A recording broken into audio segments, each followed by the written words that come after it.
Thank you साथियों, आप सभी का मैं रघुवीर सेजू संकल्प कोचिंग क्लासेस की ऑनलाइन प्लेटफॉर्म पर आप सभी का स्वागत और अभिनंदन करता हूं। पिछले कुछ कंटेंट हम लोगों ने ऑनलाइन डाले हैं और आप लोगों ने अच्छे से देखे भी होंगे। और आज भी मैं आपसे रिक्वेस्ट करता हूं कि आप जी मनोरंजन नहीं बैठना है, अपने पास में कॉपी पेन पेपर लेकर के बैठो और हर एक चीज को आप लोग नोट डाउन करते रहो, क्योंकि साइकोलॉजी है, मनोविज्ञान है, ये कहता है कि पढ़ी हुई चीज कितनी आप इफेक्टिव पढ़ लो वो सिर्फ 7 घंटे तक आपके माइंड में रहती है, लेकिन उसके बाद सफा हो जाती है। तो आप लोग कॉपी पेन पेपर लेकर के बैठिए और चलते हैं अपन कंटेंट की तरफ। और बहुत ही इंपॉर्टेंट टॉपिक्स पे अपन चल रहे थे, जिसके अंदर मानव रक्त के मानव शरीर के जितने भी तंत्र है उन पे अपन डिस्कशन कर रहे थे। और आज भी अपन मानव के तंत्रों के अंदर ही डिस्कशन करने वाले हैं। तंत्रों के अंदर भी विशिष्ट जो अपना डिस्कशन रहेगा साथियों, वो रहेगा मानव के रक्त के ऊपर। पिछला एक वीडियो और हम लोगों ने अपलोड किया है, उसमें आप लोग जाकर के विजिट कर सकते हैं और उसको पूरा देखना, तभी आकर के आपको ये माइंड में पूरा क्लोजिंग होगा कि है क्या मामला आज का। तो पिछला वीडियो हमने जो कंटेंट एक डाला है उसके अंदर मानव के रक्त के बारे में हमने एक नॉर्मल इंट्रोडक्शन डाला है और आज अपन उससे आगे का मामला लेकर के चलते हैं। तो चलते हैं साथियों मानव के रक्त के ऊपर। और मानव के रक्त के अंदर कुछ विशेष पॉइंट पूछे जाते हैं। विशेष क्या क्या पॉइंट पूछे जाते हैं वो पॉइंट में आपके सामने क्लियर करना हूं। मानव के रक्त के बारे में साथियों यहाँ पे कुछ विशेष जो पॉइंट पूछे जाते हैं, उसके अंदर रक्त के अंदर पहला पॉइंट पूछा जाता है मानव के अंदर रक्त परिसंचरण का अध्ययन क्या कहलाता है। रक्त परिसंचरण का अध्ययन, रक्त परिसंचरण का अध्ययन, रक्त परिसंचरण का अध्ययन, मानव रक्त परिसंचरण का अध्ययन क्या कहलाता है। मानव रक्त परिसंचरण का अध्ययन, आंसर मैं नहीं दे रहा हूं, नीचे कमेंट बॉक्स में जाकर के इसका आंसर दो, क्या कहते हैं इसको, आपके लिए प्रश्न है। मानव रक्त परिसंचरण का अध्ययन क्या कहलाता है, किसे कहते हैं, क्या कहता है। तो परिसंचरण का अध्ययन क्या कहलाता है, इसको जाकर के आप कमेंट बॉक्स में जल्दी से आंसर दो मुझे। और दूसरा पॉइंट पूछते हैं और दूसरा प्रश्न और पूछते हैं, मानव के रक्त परिसंचरण का जनक किसे माना जाता है। रक्त परिसंचरण का जनक, रक्त परिसंचरण की खोज किसने की थी। तो रक्त परिसंचरण की खोज, रक्त परिसंचरण की खोज के अंदर साथियों सबसे पहले नाम आता है विलियम हॉर्वे का, जिसको father of blood circulatory system के नाम से भी जाना जाता है। रक्त परिसंचरण का जनक माना जाता है साथियों विलियम हॉर्वे को।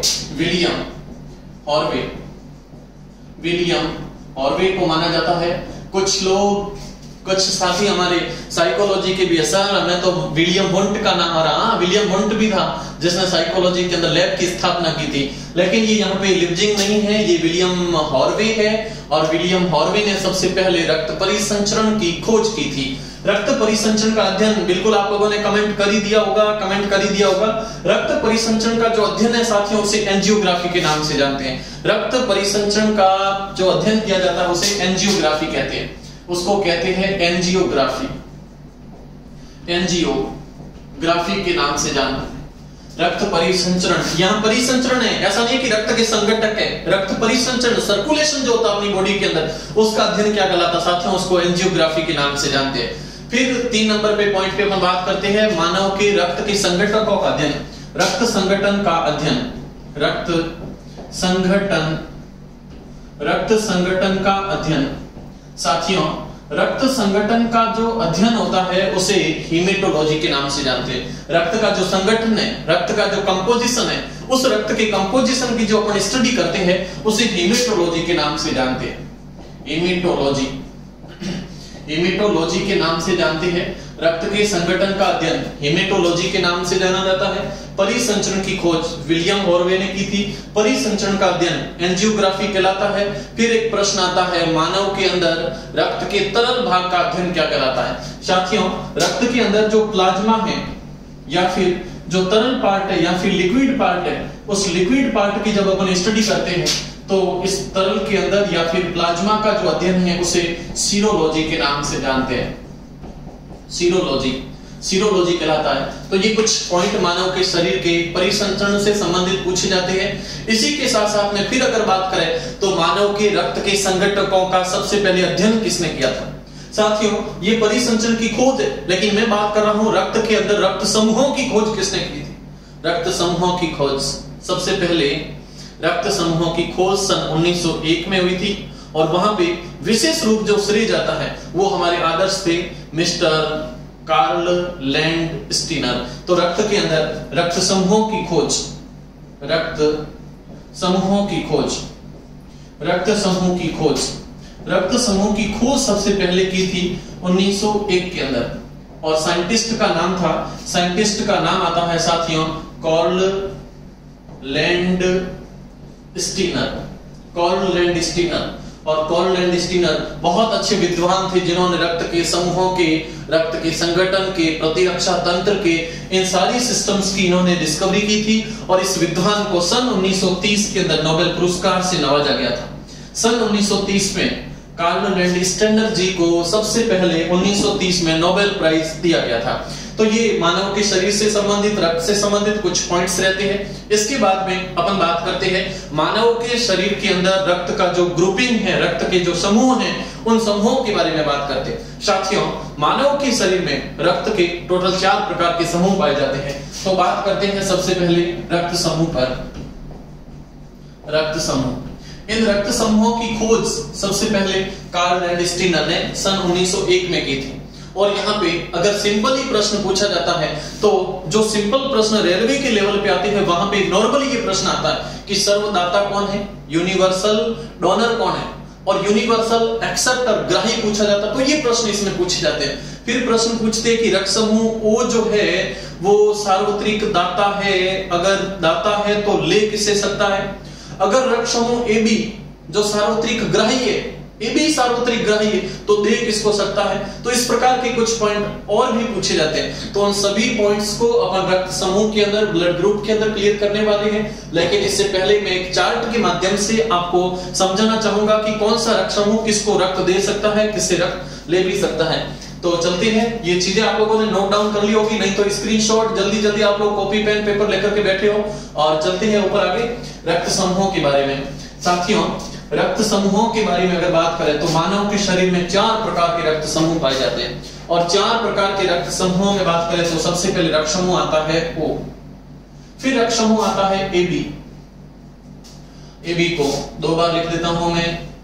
रक्त समूह O भी है, रक्त समूह A भी पाया जाता है और रक्त समूह B पाया जाता है। मानव के शरीर में, मानव के रक्त में, मानव के शरीर में 4 प्रकार के रक्त समूह पाए जाते हैं। हाँ, इसी में भी बात करेंगे एंटीजन क्या होता है, एंटीबॉडी क्या होती है, उस पर भी बात करेंगे अपन।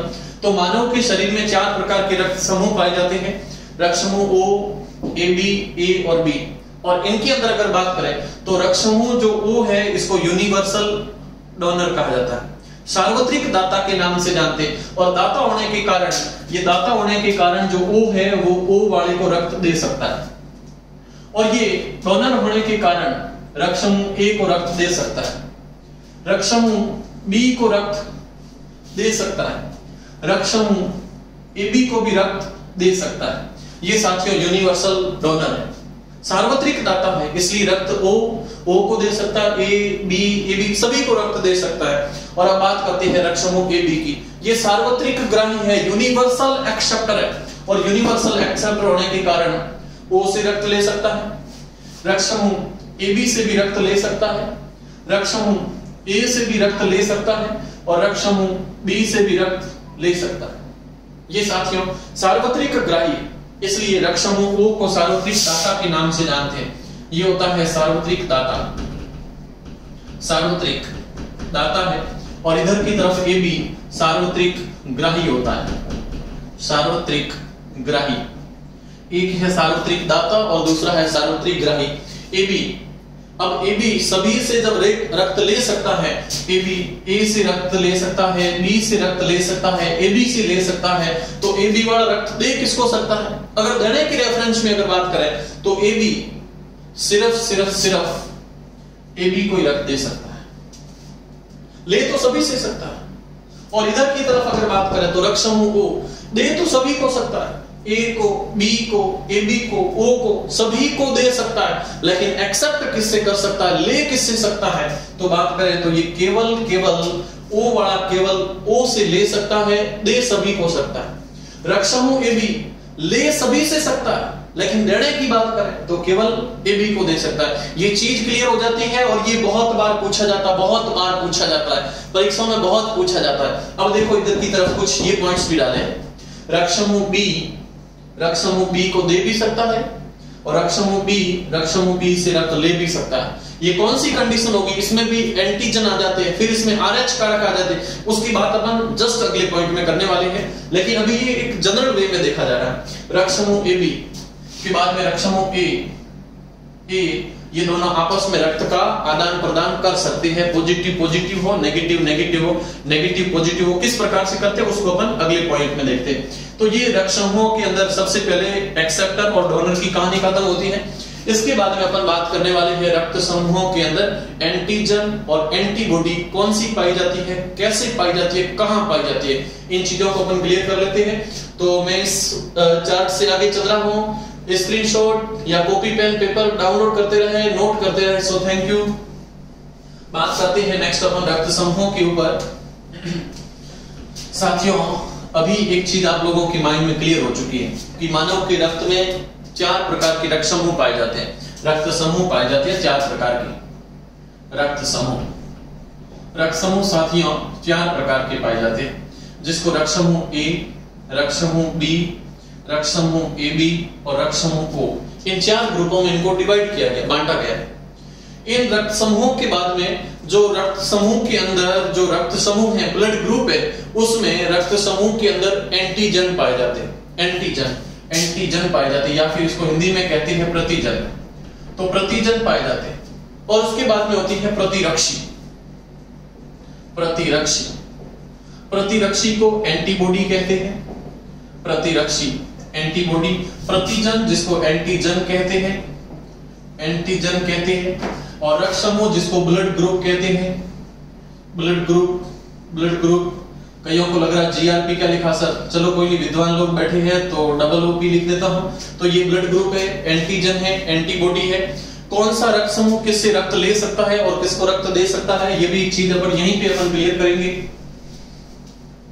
तो किसको डोनेट कर सकता है, डोनेट यानी दे सकता है, और किससे ले सकता है, ग्रहण किससे कर सकता है। तो ये अपने पास में एक टेबल क्रिएट हो जाती है। तो इस टेबल को अपन फॉर्मेट कर रहे हैं। इधर की तरफ रक्त समूह है, रक्त समूह के बाद में अपने पास में एंटीजन है, एंटीबॉडी है, किसको डोनेट कर सकता है और किससे ब्लड को एक्सेप्ट कर सकता है। ये पूरा का पूरा एक अपने पास में टेबल का फॉर्मेट हो जाता है। और इस टेबल को फॉर्मेट लेकर के चलते हैं तो आपका माइंड और भी अच्छा हो जाएगा और एक चीज माइंड के अंदर अच्छे से क्लियर हो जाएगी।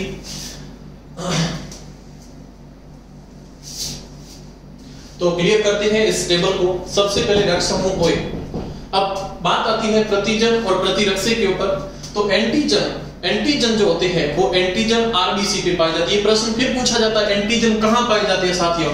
एंटीजन या प्रतिजन पाए जाते हैं आरबीसी पर। एंटीजन आरबीसी पर पाए जाते हैं। लेकिन जो एंटीबॉडी होती है, प्रतिरक्षी होती है, ये प्रतिरक्षी केवल तरल भाग में होती है, प्लाज्मा में पाई जाती है। तो ये प्रतिरक्षियां पाई जाती है प्लाज्मा में। मानव शरीर के अंदर रक्त का जो तरल भाग है, प्लाज्मा है, उस प्लाज्मा में प्रतिरक्षी पाई जाती है और आरबीसी पर एंटीजन पाए जाते हैं। चाहे वो RH कारक हो, चाहे एंटीजन ए हो, बी हो, ये सारे के सारे रक्त समूह के अंदर आरबीसी पर पाए जाते हैं। बात करें रक्त समूह ए पे। रक्त समूह ए में साथियों जो एंटीजन पाया जाता है वो एंटीजन होता है ए। एंटीजन ए पाया जाता है। कोई नहीं, इसको मैं छोटे अक्षर से लिख लेता हूं। तो रक्त समूह ए में एंटीजन पाया जाता है ए, या फिर इसको कैपिटल से लिखे तो एंटीबॉडी को अपन स्मॉल से लिख लेंगे। तो ये एंटीजन ए पाया जाता है, लेकिन एंटीबॉडी जस्ट इसकी विपरीत होती, नहीं तो दोनों का आपस में मिलन हो जाएगा। तो यहाँ पे एंटीबॉडी होती है बी। समान क्यों नहीं है? अगर समान होते तो उनका रक्त समूहन हो जाता, थक्का बढ़ जाता, रक्त का स्कंदन हो जाता। रक्त समूह बी में प्रतिजन होता है बी, लेकिन प्रतिरक्षी होती है ए। समान नहीं, विपरीत है। रक्त समूह ए बी के अंदर दोनों ही प्रतिजन पाए जाते हैं। प्रतिजन ए, प्रतिजन बी, ये ए बी नहीं लिखा हुआ, ए और बी, प्रतिजन दोनों ही पाए जाते हैं, लेकिन दोनों ही हैं तो प्रतिरक्षी एक भी नहीं होती, प्रतिरक्षी होती नहीं। फिर बात करें रक्त समूह O, रक्त समूह O में O नहीं, हालांकि ये जीरो है, बिल्कुल शून्य है, और शून्य होने के कारण इसमें एंटीजन जीरो पाए जाते हैं, और एंटीजन जीरो होने पर जब एंटीजन है नहीं तो यहाँ पे एंटीबॉडी या प्रतिरक्षी दोनों ही पाई जाती है। बात करते हैं रक्त समूह A किस किस को रक्त दे सकता है। साथियों, देने की रेफरेंस में बात करें तो रक्त समूह A को दे सकता है और साथ में AB को दे सकता है, क्योंकि AB सार्वत्रिक ग्राही है। और फिर वहां पे लिखा हुआ ग्रहण किससे कर सकता है। साथियों, अगर ग्रहण की बात करें तो A से रक्त ले सकता है, और उसके साथ में सार्वत्रिक दाता O है तो O से भी रक्त ले सकता है। ये चीज माइंड के अंदर क्लियर होनी चाहिए। आप लोग नोट डाउन करते जाओ, कॉपी पेन पेपर लेकर के बैठो और हर एक चीज को नोट डाउन करते रहो, धुआंधार पढ़ाई के साथ में लगे रहो। नेक्स्ट बात करते हैं रक्त समूह B पे। रक्त समूह B किसको दे सकता है। साथियों, बी वाले को दे सकता है, और साथ में किसको दे सकता है। यस, रक्त समूह AB को भी दे सकता है। रक्त समूह B किससे रक्त एक्सेप्ट कर सकता है। रक्त समूह B दे सकता है, B वाले को दे सकता है, तो B वाले से ले भी सकता है, और किससे ले सकता है। यस, रक्त समूह O से ले सकता है। Very good. नेक्स्ट रक्त समूह AB। रक्त समूह अगर AB की बात करें साथियों, तो रक्त समूह AB किसको रक्त दे सकता है। रक्त समूह AB है जो कि सार्वत्रिक ग्राही है, दे केवल AB को सकता है। रक्त समूह AB दे सकता है केवल AB को, लेकिन ग्रहण किससे कर सकता है। ये तो होलसेल का भिखारी है, ग्रहण किससे कर सकता है। सभी से ग्रहण कर सकता है, सार्वत्रिक ग्राही है। तो रक्त समूह AB सार्वत्रिक ग्राही है, और सार्वत्रिक ग्राही होने के कारण A से ले सकता है, B से ले सकता है, AB से रक्त ले सकता है, और O से भी रक्त ले सकता है। यानी कि चारों प्रकार के रक्त समूहों से ब्लड को एक्सेप्ट कर सकता है। तो ये सार्वत्रिक ग्राही है। अब बात करते हैं रक्त समूह O पे। और रक्त समूह O पे अगर बात करें साथियों, तो इस रक्त समूह O में कोई प्रतिजन नहीं पाया जाता है, प्रतिरक्षी A और B दोनों पाई जाती है। और उसके साथ में अगर बात करें रक्त किसको दे सकता है, तो रक्त समूह O सार्वत्रिक दाता है, सार्वत्रिक दाता।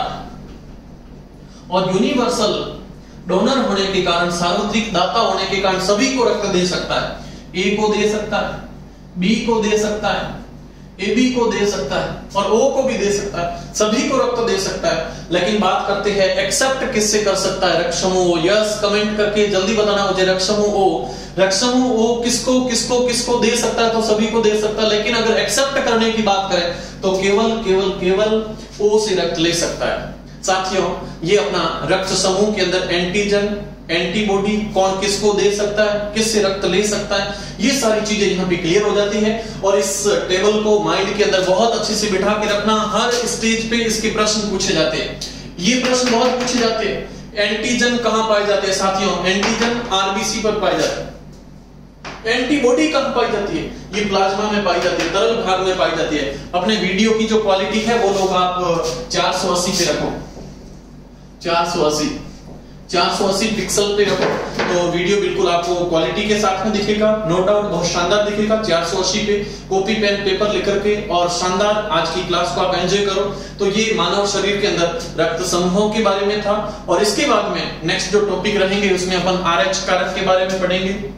RH कारक के बाद में इसी में एक रोग रहता है, शानदार है, परीक्षा में पूछा जाता है, जिसका नाम है इरिथ्रोब्लास्टोसिस फिटालिस। उसके बारे में भी पूछा जाता है। इरिथ्रोब्लास्टोसिस फिटालिस के बाद में मानव शरीर के अंदर रक्त का जो आदान प्रदान होता है, ब्लड का जो डोनेशन होता है, उसके बारे में भी प्रश्न आते हैं। सार्वत्रिक दाता, सार्वत्रिक ग्राही, ये वाला नहीं, जो हॉस्पिटल के अंदर ब्लड का जो डोनेशन होता है वो किस बेसिस पे होता है, उसकी क्या थ्योरी रहती है, उन चीजों को भी अपन क्लियर करने वाले हैं। तो ये कुछ विशेष प्रकार के टॉपिक रहते हैं, इनको अपन क्लास के अंदर हमेशा क्लास लेकर के आते रहेंगे। और आज की क्लास को अपन यहीं फिनिश करते हैं। आपका बहुत बहुत thank you, wish you all the best, और आप लोगों को इंतजार नेक्स्ट क्लास का।